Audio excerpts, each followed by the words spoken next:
le spectacle du monde, ce grand diable d'homme, Serge Hanin, seigneur des 400 coups du sort, connaît le vide des éloges. Il préférerait sans doute que nous trinquions à l'indépendance du monde, à la vraie vie, quoi. Le rebelle, Hanin, oui, assurément. Il peut passer des nuits à travailler ou à se livrer à toutes sortes d'excès. Mais s'il témoigne de la révolte, c'est pour mieux faire éclater tout ce qui est tendresse et idéal. Hanin est un imagier de notre monde. Chacun de ses portraits ou de ses scènes est du plus dur et du plus terrible tel qu'en nous autres. Même si l'on sent dans sa peinture des fréquentations plus anciennes, il ne craint pas d'être lui-même. On le reconnaît à l'emportement dans ses couleurs, au bouillonnement des formes, une sorte d'exaltation qui ose des accords des plus heurtés. Il y a chez Hanin un sentiment terrien dans un corps à corps avec la matière qui met l'homme à nu et qui lui rend sa vraie valeur. Le monde d'aujourd'hui oblige à coller des étiquettes sur tout et sur tout le monde. Si vous aviez à vous définir, dans quelle catégorie vous classeriez-vous? Je me classerais d'une façon pas en marge, mais disons en tant que spectateur d'une société qui est en train de se liquéfier. C'est-à-dire le sens des valeurs se perd, le sens de notre universalité se perd, notre sens de notre culture se perd, enfin beaucoup de choses se perdent et on est dans une période d'oubli de ce que nous avons été.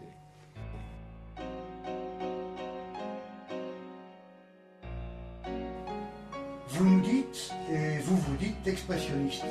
Est-ce que parce que Serge Hanin a été dans sa jeunesse assez perturbé, voire torturé pour avoir autant d'état d'âme à crier sur ses toiles? Je suis un expressionniste tout simplement parce que notre société m'y a engagé. On est dans un monde qui ne dit pas qui il est, qui ne s'exprime pas comme il voudrait, c'est tout. Et lorsqu'on regarde vos toiles, finalement, on observe votre obsession à représenter les femmes et certains personnages dans l'opulence, avec des formes très avantageuses, ce qui est tout le contraire d'ailleurs de l'expression de votre confrère Egon Schiele. Est-ce là une façon de critiquer la société de consommation actuelle? Oui, complètement, parce que la société de consommation masque la réalité des choses.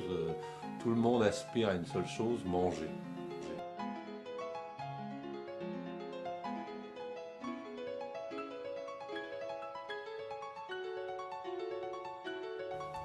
On peut considérer que l'expressionnisme est apparu au début du XXe siècle et qu'il est principalement soutenu à la fin des années 1800 de l'autre côté du Rhin, avec des artistes tels qu'Ernst Ulrich Kirchner, August Macke ou encore Alexei von Jarvelewski. Il est aussi une sévère opposition aux gens de la haute société, mais également au nazisme. Est-ce que vous expliquez tirer votre art de vos origines juives refoulées? Non, je ne refais pas mon œuvre des origines juives, mon refoulement de ma naissance, puisque maintenant j'ai changé complètement de philosophie.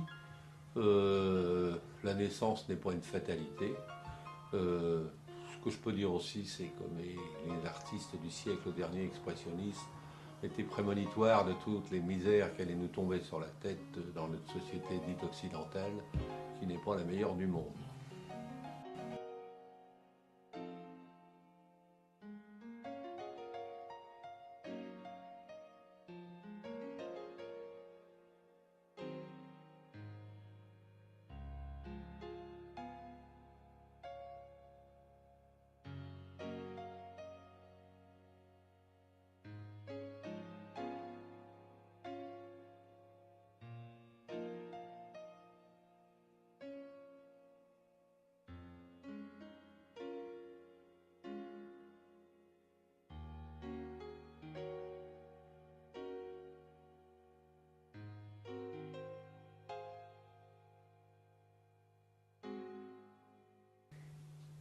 D'après vous, Serge Hanin, est-ce que l'on est artiste expressionniste parce que la vie est une torture, ou est-ce parce que l'on est été expressionniste parce qu'on a été torturé? Je dirais, dès sa conception, à savoir, pour être plus clair, où on n'a pas été désiré dans ce bas monde.